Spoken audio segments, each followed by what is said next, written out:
నిన్ను నన్ను పుట్టించిన బ్రహ్మదేవుడు పుట్టింది నాభిలోని కలువ పువ్వులు. ఆ దేవుణ్ణి పుట్టించిన కలువ పువ్వు పుట్టిందే ముక్కు పగులు బురద గుంటలు. తమ పుట్టుకే చెప్పుకోని గుంటనక్కలు పుడతారు మరు జన్మన పిచ్చి కుక్కలై. పాప పుణ్యమెరుగని తల్లిదండ్రులు కంటారు బిడ్డల్ని కంపెడాశతో. తమ కడుపులు కట్టుకొని పిచ్చి తల్లులు మేపుతారు బిడ్డల్ని పిచ్చి ప్రేమతో. ఒదిగి ఒదిగి ఎదిగిపోయి ఎర్రి కొడుకులు గుచ్చుతారు గుణపాలు కన్న కడుపులు. పాలు తాగి పాము విషం కక్కితే మందు తాగి నే నిజం కక్కుతున్నా. భారతాన్ని రాశాడు వేదవ్యాసుడు, భాగవతం రాశాడు పోతనామాత్రుడు.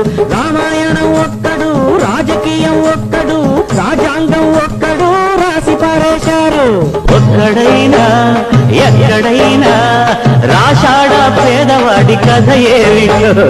ఎవడైనా ఎప్పుడైనా చెప్పాడా తల్లిదండ్రి బతుకేమిటో.